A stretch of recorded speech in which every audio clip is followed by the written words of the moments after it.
In our world of coaching industry, one of the biggest nuance that a lot of coaches are experiencing, it's two school of thoughts, where one school is pushing you to find and identify your niche immediately, and the other school of thought is to hold on to your niche, and you don't have to narrow down your niche in order to get paying client. Now, both strategies work and both philosophy works, but I think a lot of newbie coaches, especially when you're finding yourself not having that niche 100% and you get caught in the myth of trying to find it, but then yet you continue to struggle because you have no idea of how to narrow it down.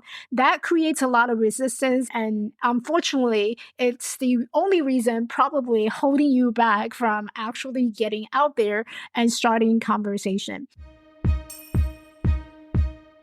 Hey, you're listening to Make It Visible podcast. I'm your host, Michelle Kuei. I am a visibility marketing coach and soon to be your business bestie in the coaching business world. Not knowing how to connect with your audience, grab people's attention, and get them excited to buy from you should never be the reason you give up on your dream to become a full-time coach. I'm all about making marketing the easiest part of your coaching business so that you can turn a passion for coaching into a visible and profitable reality. So buckle up, ladies. Let's get started.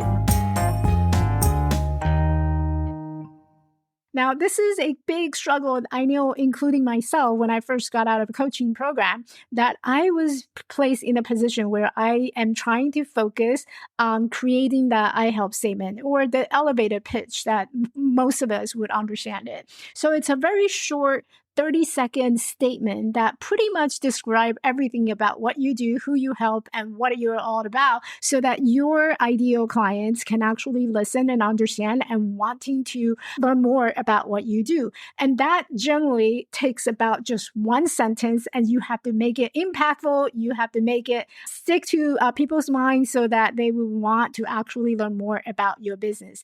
To me, it was such a struggle that I end up attending a lot of networking event and meeting just so that I can practice that.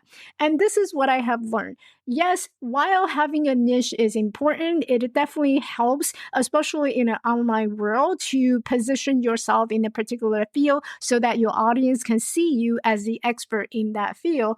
And it also allows you to narrow down your target and focus so that your messaging can become more strategic, it can be more focused, it can be more clear in terms of who are you really attracting. But when you are in the initial space, like maybe the first couple of months in your coaching, after you finish your coaching certification, or after the first year when you just got out, you might still be in that space of exploring. I don't want to narrow down my niche immediately. How can I do that? And how can I actually go out there to start having conversation? And this is something that I had a conversation with another newbie coach recently, is that she's not ready to narrow down her niche, and she's not ready to actually just limit herself into a particular area. But then she is struggling with, how do I create messages so that actually can allow me to create content? And the strategy that I share with her is that when you look at what you do as a coach, there's a lot of different area that you can cover, and there's a lot of topics that you can cover. And so one of the suggestions that I have for her was that she want to get into a position where she can have conversation. And the whole intention and goal of why we do what we do online is so that you can get those conversations, you can spark that interest so that people will want to stay in your world to learn more about what you do as a coach. Now, how you capture people's attention, that's entirely up to you, your creativity, right? I know people who host webinar that has nothing to do with their coaching business per se. Maybe it's a creative work like art or paint night. And the idea is that you create a regular meeting or group so that you can start having conversation regularly with your audience so that they can know more about who you are as a person, what do you do as a profession? And if it fits their agenda, if it fits what they're looking for, they'll be more likely to book a call with you, to jump onto a discovery call with you. So The initial step, if you don't have a niche, you can simply host something like a workshop or a meetup to gather and aggregate your audience. Once you have this big piece of pie where you aggregate people into your world, whether it's facilitating a meetup group or a book club or something that you are already doing, maybe a paint night if you're creative, or maybe you like photography, you like to take people out and go hike. Whatever it is that you do, you want to do it consistently so you can bring people who are also interested pursuing that passion together so that you can have that conversation. So that's one way. If you have a general niche and you have no idea of how to get clients, that would be my suggestion as a step number one. Just aggregate people, and however you want to do that, be creative. Think outside the box. It doesn't have to be, I'm going to offer them a coaching session. I'm going to offer them a discovery call. Think outside the box and allow your creativity to do the work for you. And so that would be my suggestion if you are totally new and you have no idea where to start and you don't want to narrow down your niche right away and you're still trying to explore that I help statement, then that would be a great place to start. Now, once you go past that stage where I'm ready to niche down and I'm ready to redefine and having the clarity to what my I help statement is, then you can go into identifying and narrow down a specific target audience. Perhaps after having conversation with the audience that you have curated, you're not really passionate about serving the photographer. Great, no problem. Then you will start pivoted into something else that you feel comfortable, you would like to serve, and that the audience is already there for you and you're ready to niche down. And so that's the path that I want you to think about for yourself instead of finding yourself being stuck in a bubble where I need to come up with this 30 seconds I help statement and I have no idea of where to start. The most important things I want to share with you, and if you take away nothing else at all from this video, this is what I want you to take away.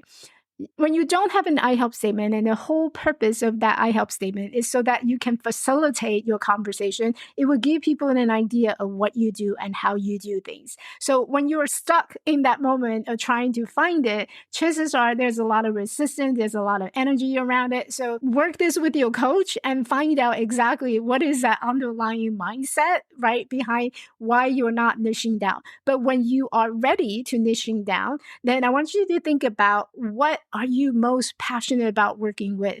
And every single one of us may want to work with everybody. But in reality, we can't really serve everybody. Not everybody is our cup of tea, and that's okay because the people who are really in need of our service are desperately looking for you. So niching down is definitely going to allow you to build that online business, to allow you to create better online presence and allow you to position yourself as the expert. But if you're still trying to figure things out, don't force yourself and thinking that you need to do that as your step number one. Maybe your step number one is simply curate a group, a meeting, or something that's created that you can start gathering people. And through those conversations, you'll have the clarity to what exactly you're passionate about and how you're going to help and who you're going to help. So I hope this gave you the permission of, hey, you don't need to have the I help statement on day one.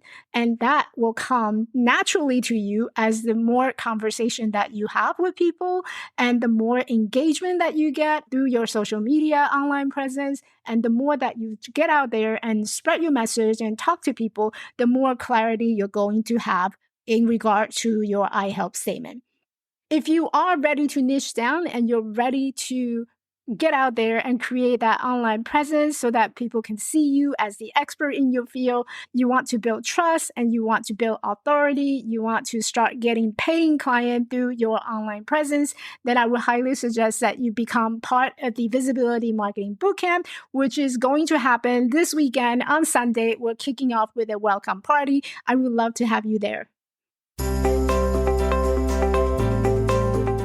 Thank you for listening to Make It Visible podcast. If you love this episode and want deeper support for your coaching business, head over to elevatelifecoaching.org and see how we can partner together to turn your passion into a profitable business. I help female coaches launch and scale their coaching business faster than ever without wasted time and money, filling the gaps in your marketing strategies, creating a simple and easy to follow system so you can accelerate on the path of coaching business that you love to wake up to. Head over to elevatelifecoaching.org and grab a free strategy audit today.